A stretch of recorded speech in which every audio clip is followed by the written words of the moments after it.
O resumo de hoje é referente ao 6º livro da Bíblia, Josué. Resumo do livro de Josué. Moisés está morto e este é o momento de Josué liderar o povo para entrar em Canaã. Deus ordena que Josué se levante, passe o Jordão junto com aquele povo e entre na terra prometida. A primeira atitude de Josué foi enviar espias a Jericó, a forte cidade do outro lado do Jordão, e preparar o povo para a batalha. Uma conquista totalmente orientada pelo Senhor. O livro narra as campanhas militares de Josué e fornece um vislumbre de sua liderança eficiente. O livro mostra como Deus estava no controle da situação, dirigindo e orientando o povo na conquista.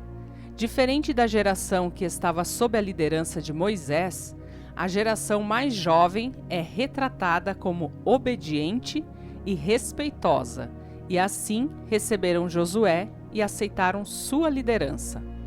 O livro descreve Josué como um grande comandante obediente a Deus, e depois de muitas lutas e vitórias, o livro termina com as palavras finais de Josué e posteriormente sua morte e a de Eleazar. O livro também relata o novo sepultamento de José, cumprindo assim seu desejo enquanto estava vivo no Egito. Força. Satanás gosta de ver pessoas desanimadas, pois ele sabe que quando isso acontece, o desânimo, qual uma epidemia, contagia a muitos outros de forma que a luz do céu não consegue ultrapassar as nuvens do abatimento. A mensagem de Deus para nós, diante dos desafios que a vida nos impõe, é a mesma dirigida a Josué, diante da difícil tarefa de conduzir Israel na conquista de Canaã. Esforça-te e tem bom ânimo, porque o Senhor teu Deus é contigo por onde quer que andares. A lembrança de Moisés, o grande líder e legislador de Israel, fazia com que Josué se sentisse pequeno, incapaz e temeroso diante de tão grande responsabilidade. Josué não duvidava de Deus, mas desconfiava de si mesmo, e isto dava a Deus a oportunidade de atuar na sua vida e, por intermédio dele, na vida de todo Israel. O Senhor aprecia o espírito humilde, pois é com esse tipo de pessoa que ele pode realizar grandes coisas. Da próxima vez que você se sentir temeroso, incapaz e tentado a acreditar na impossibilidade, lembre-se de que Deus de Josué é o mesmo seu. Nas horas difíceis da vida é que o poder de Deus revela a sua grandeza. Nas dificuldades é que o Deus do impossível gosta de se manifestar. Josué se consagrou ao Senhor, confiou nele e provou com êxito a sua promessa. Que o mesmo aconteça com você. Não te mandei eu, esforça-te e tem bom ânimo, não temas, nem te espante, porque o Senhor teu Deus é contigo, por onde quer que andares. Josué 1:9. Confissão. A derrota de Israel em Ai demonstra a importância da confissão voluntária. Havia pecados secretos no acampamento e o Senhor deixou claro que não estaria ao lado do seu povo se a confissão não fosse feita. O método usado para determinar o culpado deu tempo para que Acã se apresentasse e fizesse plena confissão. Entretanto, o culpado se recusou a fazê-lo, até que a tribo, a família, a casa e finalmente ele mesmo fossem apontados por Deus, revelando o perturbador de Israel. A confissão do pecado não deve ser tratada levianamente. Acã aprendeu esta lição quando era demasiado tarde para sua salvação. Agora é o tempo de fazer plena confissão de nossos pecados. É o tempo de endireitar as coisas com Deus e com o próximo. Tomar a Deus nos declara a compreensão desta verdade. A confissão do pecado, efetuada no tempo certo, é para a pessoa certa, é aceita a Deus. Desconfie de sua sabedoria. Deus tinha advertido especificamente a Israel quanto a estabelecer aliança com os cananeus. Tais alianças seriam nocivas para Israel, que deveria fugir de qualquer influência pagã. Os gestos cativantes, humildes e convincentes, eles mostraram seu pão bolorento, seus odres velhos e suas roupas suradas, convencendo os líderes israelitas de que eram estrangeiros distantes. Josué e seus príncipes chegaram à conclusão de que deveriam aceitá-los como amigos e fizeram com eles um pacto de respeito e amizade. Josué e os príncipes israelitas se deixaram enganar porque confiaram no seu próprio juízo. Quando 3 dias depois descobriram que haviam sido enganados, nada mais podiam fazer senão cumprir o acordo feito sob juramento e dividir com eles partes das terras de Canaã. A misericórdia de Deus permitiu esse episódio porque o Senhor viu que os gibeonitas se converteriam a ele. Muitas armadilhas da vida poderiam ser evitadas se simplesmente confiássemos no Senhor e não em nossas próprias sabedorias. Confia no Senhor de todo o teu coração e não te estribes no seu próprio entendimento. Provérbios 3, 5. O espírito de Caleb. Caleb estava agora com 85 anos de idade. Tempo suficiente para estar aposentado com salário integral se fosse nos dias de hoje. Entretanto, em vez de aposentar-se, ele solicitou a Josué que lhe fosse dada por herança uma montanha que ainda não havia sido conquistada, porque estava infestada de gigantes.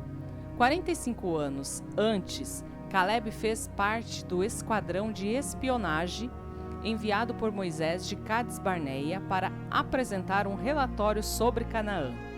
Foi ele que, ao lado de Josué, fez com que o povo, agitado pelo relatório pessimista e covarde dos 10 espias, se calassem diante de Moisés, dizendo: Eia, subamos e possuamos a terra, porque certamente prevaleceremos contra ela. Números 13:30.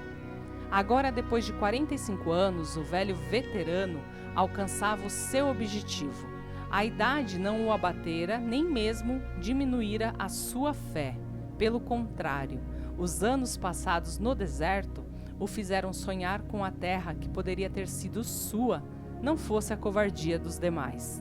Derrotando os filhos dos gigantes que ele vira há mais de 4 décadas, ele demonstrava que a fé no Deus poderoso de Israel já poderia ter feito isso antes.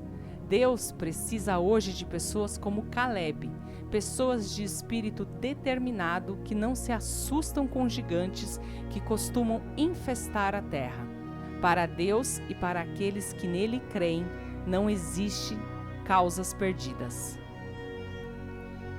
Expulsa-os. As tribos dos filhos de Josué, Efraim e a meia tribo de Manassés, viviam na margem ocidental do Jordão. Insatisfeitos com seu território, os seus príncipes se dirigiram a Josué solicitando mais terra. Argumentando que eram muito numerosos, exigiram que sua herança fosse dobrada. Eles já possuíam a terra mais rica de Canaã, que incluía a planície de Saron, que se estendia por 80 quilômetros, mas estavam insatisfeitos. Julgando o fato de Josué ser da sua tribo, os efraimitas esperavam que ele lhes desse alguma preferência. Josué, em vez disso, desafiou-os a conquistarem mais terras, aproveitando o tamanho de seu exército. No entanto, eles alegaram que os refaíns e ferezeus possuíam carros de ferro. se esquecendo de que Deus é muito maior do que qualquer exército, por mais bem armado que ele esteja. O que lhes faltava era fé e, consequentemente, coragem para enfrentar o desafio. Queriam receber de mão beijada, o que lhes deveria custar esforço e sacrifício. A mesma ordem nos é dada com relação aos nossos pecados acariciados. Não podemos tolerá-los sem risco para a nossa vida eterna. Os efraimitas preferiram se acomodar e a conviver com os cananitas, e isto custou-lhes mais tarde a aceitação de Deus. Efraim está entregue aos ídolos, deixa-o. Oséias 4,17. Quanto ao pecado, muitas vezes sentimos-nos fracos e incapazes de vencê-los. E à semelhança dos efraimitas, tentamos acalmar a nossa consciência, arrumando desculpa para nós mesmos, permitindo que eles permaneçam em nossa vida. A ordem de Deus ressoa ainda hoje contra eles: os expulsarás. As promessas de Deus. Quando a promessa é grande, até o santo desconfia. Este ditado se refere a promessas humanas, mas nunca pode ser aplicado às promessas de Deus por 4 motivos. Primeiro, Deus é justo e a justiça de Deus não comporta engano. Segundo, Deus é graça e sua bondade não comporta esquecimento. Terceiro, Deus é verdade e sua palavra não comporta mudança. Quarto, Deus é poderoso e seu poder o habilita a cumprir o que promete. Todas as promessas de Deus, tanto as boas quanto as más, no sentido de punição, são aplicáveis para nós individualmente. Temos aplicado essas promessas à nossa vida e às nossas necessidades individuais? Procure analisar cada uma delas e procure concentrar a sua mente de modo a averiguar que mensagem Deus tem posto nelas para você. Apodere-se delas e saiba o que diz o Senhor para você.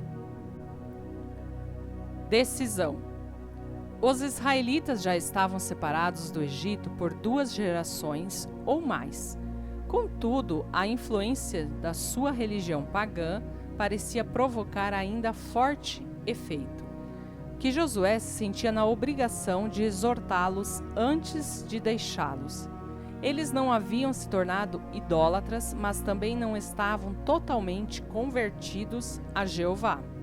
Por isso, o idoso Josué procurava chamar a atenção deles para a importância de uma clara decisão nesta questão. Como o povo de Josué, muitos hoje que se dizem cristãos também estão divididos entre servir a Cristo e servir aos seus interesses mundanos. Estão com um pé na igreja e um pé no mundo. Não são cristãos verdadeiros, mas não deixam de se considerar como tais. Vivem indecisos e vacilantes. Talvez até mesmo tenham aceitado a Cristo, mas ele está apenas misturado ao resto da confusão que caracteriza as suas vidas. Quando Cristo é aceito de verdade, precisamos decidir quanto à nossa vida de oração, a nossa maneira de lidar com as pessoas, a nossa maneira de vestir, de comer, de beber e de nos divertir. William Shakespeare expressou esta verdade com uma frase que se tornou famosa e mundialmente conhecida na sua peça A Tragédia de Hamlet. O personagem principal exclamou: "Ser ou não ser? Eis a questão." Esta é a decisão da qual não podemos fugir. Se sou de Cristo, tenho que viver como um cristão, não de outra maneira. Queridos irmãos e irmãs, este foi um resumo do 6º livro da Bíblia Sagrada, Josué. Busque mais entendimento lendo esta passagem na Bíblia. Deus abençoe.